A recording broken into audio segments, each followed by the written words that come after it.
Hi കൂട്ടുകാരെ, നമസ്കാരം. എന്തൊക്കെയാ വിശേഷം? എല്ലാവരും സുഖമായിരിക്കണം എന്ന് വിചാരിക്കണു. ഞാനും ഇവിടെ സുഖമായിരിക്കണു. ഇന്ന് എൻ്റെ കൂട്ടുകാരായിട്ട് ഞാൻ പങ്കുവയ്ക്കുന്നത് കിച്ചടിയാണ് കേട്ടോ. അപ്പം നമ്മൾ പച്ചടി കിച്ചടി പോലത്തെ കറിയല്ല, നമ്മുടെ ഉപ്പുമാവിൻ്റെ അത് ഏകദേശം ഞാൻ ഉണ്ടാക്കാറുള്ള ഉപ്പുമാവിൻ്റെ അതേ രീതി തന്നെയാണ്. അപ്പോൾ അത് കിച്ചടി എന്ന് പറഞ്ഞിട്ട് നമ്മുടെ തമിഴ്നാട്ടിലാണെങ്കിലും അതുപോലെ നമ്മൾ പുറം നാടുകളിലൊക്കെ പോയാലും കിച്ചടി എന്ന് പറയുമ്പോൾ നമുക്ക് ഇതാണ് കിട്ടുക. അപ്പോൾ ഒന്നും കൂടി നമ്മുടെ ഉപ്പുമാവിനൊക്കെ ക്രീമി ആയിട്ട് ആ ഒരു സ്ട്രക്ചറിൽ ഉണ്ടാവുക. അപ്പോൾ ചിലപ്പോൾ അങ്ങനെ ക്രീമി ആയിട്ട് കഴിക്കുന്നവർക്ക് അത് ഇഷ്ടമായിരിക്കും. അതുപോലെ ഉപ്പുമാവാണെങ്കിലും അങ്ങനെ ക്രീമി ആയിട്ട് കിട്ടാനായിട്ട് ചിലവർക്ക് ഇഷ്ടമാണ്. അപ്പോൾ ഞങ്ങൾ സാധാരണ ഉപ്പുമാവ് ഉണ്ടാക്കുമ്പോഴും ഏകദേശം ഈ ഒരു രൂപത്തിൽ കൂടെ തന്നെ ഉണ്ടാക്കും, സാധാരണ ഉപ്പുമാവ് എന്നുള്ള രീതിയിൽ. അപ്പോൾ കിച്ചടി എന്ന് പറയുന്നത് എന്താ, ഈ പച്ചക്കറികളും കാര്യങ്ങളൊക്കെ പണ്ട് കാലങ്ങളിൽ കല്യാണങ്ങൾക്കൊക്കെ ഉണ്ടാക്കുമ്പോഴും ഒക്കെ അങ്ങനെയാണ്, നല്ലപോലെ എണ്ണ തെളിഞ്ഞ് നിൽക്കും. ഉപ്പുമാവാണെങ്കിലും കിച്ചടി ആണെങ്കിലും ഒക്കെ അല്ലേ. അപ്പോൾ ഈ കിച്ചടിക്ക് നമുക്ക് കൂട്ടത്തിൽ എന്താ വേണ്ടത്, ഒരു ചമ്മന്തി, അതായത് നമ്മുടെ നാളികേര ചമ്മന്തി ഉണ്ടായാൽ മതി കേട്ടോ. അപ്പം നമ്മൾ ചമ്മന്തി ഇല്ലെങ്കിലും ഞങ്ങൾ അച്ചാർ കൂട്ടിയിട്ട് കഴിക്കുക. അപ്പം ഇന്ന് ഞാൻ ചമ്മന്തി ഒന്നും അരച്ചില്ല, അച്ചാർ കൂട്ടിയിട്ടാണ് നമ്മൾ കഴിക്കുന്നത്. പഴം വേണ്ടവർക്ക് പഴം ഉണ്ട് കേട്ടോ. അപ്പോൾ അങ്ങനെ പോട്ടെ എന്ന് വിചാരിച്ചു. അപ്പം ചിലർ പഞ്ചസാര ഇട്ടിട്ടും കഴിക്കും കേട്ടോ. ഇവിടെ ഭാരതിക്കൊക്കെ ഉപ്പുമാവാണെങ്കിലും കിച്ചടി ആണെങ്കിലും പഞ്ചസാര ഇട്ട് കഴിക്കാൻ ഇഷ്ടമാണ്. അപ്പോൾ അവൾ 3 ടൈപ്പായിട്ടാണ് കഴിക്കുക. ആദ്യം ചമ്മന്തി കൂട്ടിയിട്ട് കഴിക്കും, പിന്നെ പഞ്ചസാര കൂട്ടിയിട്ട് കഴിക്കും, അതുപോലെ പപ്പടം കൂട്ടിയിട്ടും കഴിക്കും കേട്ടോ. അപ്പം അങ്ങനെ ഓരോ രീതിയിൽ കഴിക്കുന്നവരുണ്ടല്ലോ. അപ്പോൾ അങ്ങനെ ഞാൻ ഉണ്ടാക്കുമ്പോൾ അതെൻ്റെ കൂട്ടുകാരായിട്ടൊന്ന് പങ്കുവയ്ക്കാമെന്ന് വിചാരിച്ചു. അപ്പോൾ നമുക്കൊന്ന് കണ്ടിട്ട് വരാം. അപ്പം നമ്മുടെ കിച്ചടി തയ്യാറാക്കാൻ വേണ്ടിയിട്ട് ആദ്യം വേണ്ടത് റവയാണ്. റവ ഉണ്ടെങ്കിലാണല്ലോ നമ്മളിതിന് പുറപ്പെടുള്ളൂ. പിന്നെ വേണ്ട സാധനങ്ങൾ ഇതൊക്കെയാണ്. ഒരു സബോള, വലിയൊരു സബോള ഞാൻ എടുത്തേക്കുന്നത്.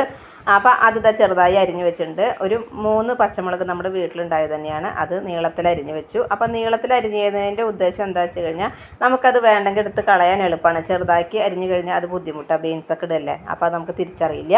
കുറച്ച് ബീൻസ് ചെറുതായി അരിഞ്ഞു വെച്ചിട്ടുണ്ട്, ക്യാരറ്റ് കുറച്ച് ചെറുതായി അരിഞ്ഞു വെച്ചിട്ടുണ്ട്, അതുപോലെ ഇഞ്ചി ഒരു കഷ്ണം ചെറുതായി അരിഞ്ഞു വെച്ചിട്ടുണ്ട്. പിന്നെ നമുക്ക് തക്കാളി, വലിയ തക്കാളി ആണെങ്കിൽ ഒരെണ്ണം, ചെറിയ തക്കാളി വെച്ചാൽ 2 എടുത്തോളൂ. ഒരു നേരിയ പുളിപ്പോട് കൂടിയിട്ട് ഇത് കഴിക്കാനായിട്ട് രസമാണ്. അപ്പോൾ തക്കാളി ചെറുതായി ഇവിടെ അരിഞ്ഞു വെച്ചിട്ടുണ്ട്. പിന്നെ നമ്മൾ ഗ്രീൻ പീസ് ഉണ്ടല്ലോ, നമ്മുടെ ഫ്രോസൺ ഗ്രീൻ പീസ്, അത് കുറച്ച് വേണം കേട്ടോ. അപ്പോൾ അതവിടെ പാക്കറ്റ് ഞാൻ ഫ്രിഡ്ജിൽ നിന്ന് ഇറക്കി വെച്ചതാണ്. പിന്നെ നമുക്ക് ഒഴിച്ചു കൂടാൻ പറ്റാത്ത നമ്മുടെ കറിവേപ്പിലയും കേട്ടോ.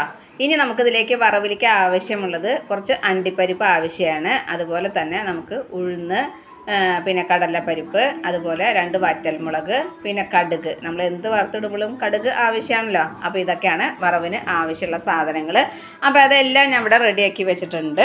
ഇനി നമുക്ക് പാത്രം അടുപ്പത്ത് വെച്ച് കുറച്ച് എണ്ണയും അതുപോലെ നെയ്യും ആവശ്യമുണ്ട്. അപ്പോൾ ഞാൻ എടുത്ത് കാണിക്കണമെന്നില്ല, ഞാൻ അങ്ങനെ പറയണേ ഉള്ളൂ. അപ്പോൾ അതാ ഞാൻ കിച്ചടി ഉണ്ടാക്കാനുള്ള പാത്രം അടുപ്പത്ത് വെച്ച് ചൂടായി വന്ന സമയത്ത് അതിലേക്ക് കുറച്ച് വെളിച്ചെണ്ണ ഒഴിച്ച് കൊടുക്കുകയാണ് കേട്ടോ.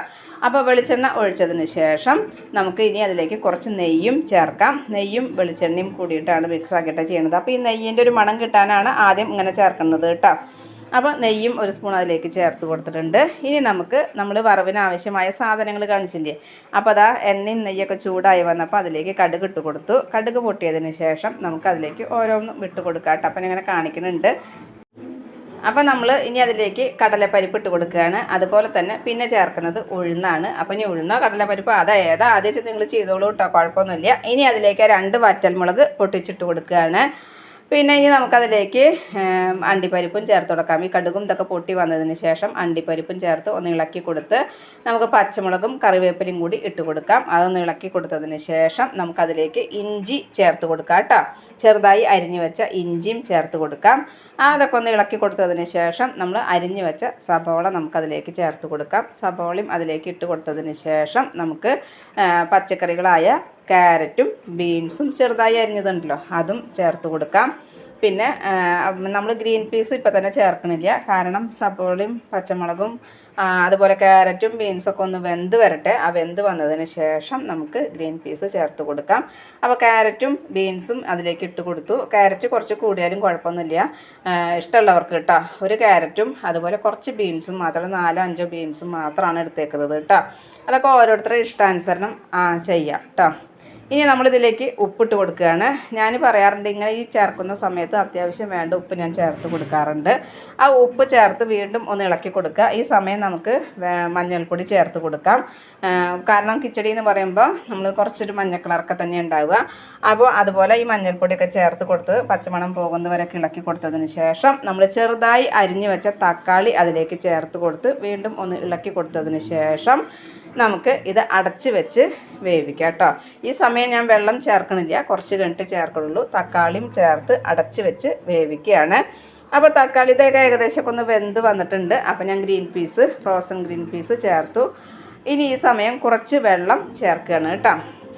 അധികം ചേർക്കണില്ല, കുറച്ച് വെള്ളം ചേർക്കുകയാണ്, കാരണം ഈ പച്ചക്കറിയൊക്കെ ഒന്ന് വെന്ത് വരാനായിട്ട്. അപ്പോൾ പിന്നീട് ആവശ്യമുള്ള വെള്ളം ചേർത്തതിന് ശേഷം ഞാൻ റവ ചേർത്ത് കൊടുക്കുകയാണ് കേട്ടോ. അപ്പോൾ വെള്ളമൊക്കെ നന്നായി തിളച്ച് വന്നതിന് ശേഷമാണ് നമ്മൾ റവ ചേർക്കുക. അപ്പോൾ ഉപ്പ് നോക്കിയിട്ട് ഉപ്പ് ഒരു പൊടിക്ക് മുൻപന്തിയിൽ നിൽക്കണം. ഇതൊക്കെ ഞാൻ പ്രത്യേകം പറയേണ്ട ആവശ്യമില്ല, എല്ലാവർക്കും അറിയാം, എന്നാലും പറഞ്ഞു ഈ സമയം. എന്നിട്ട് റവ ചേർക്കുകയാണ്, ഇളക്കി കൊടുക്കുകയാണ് കേട്ടോ. അപ്പോൾ കട്ട കെട്ടാതെ ഇളക്കി കൊടുക്കാനായിട്ട് ശ്രദ്ധിക്കണം. പിന്നെ ഒരു കാര്യം എന്താ വെച്ച് കഴിഞ്ഞാൽ അര കിലോ റവ എന്ന് പറയുമ്പോൾ 5 പേർക്കുള്ള ഉപ്പുമാവ് ഉണ്ടാവും. ഉപ്പുമാവാണെങ്കിലും കിച്ചടിയാണെന്നുണ്ടെങ്കിലും കേട്ടോ. അപ്പോൾ 1 ഡബറ വെള്ളമാണ് ഞാനിവിടെ അളവിനെടുക്കുക. അല്ലാന്നുണ്ടെങ്കിൽ 1 ഗ്ലാസ് റവയ്ക്ക് 2.5 ഗ്ലാസ് വെള്ളം എന്ന അളവിൽ എടുത്തോളൂ കേട്ടോ. എന്നിട്ടൊക്കെ ഇളക്കി കൊടുത്തതിന് ശേഷം വീണ്ടും അടച്ചു വെച്ചു.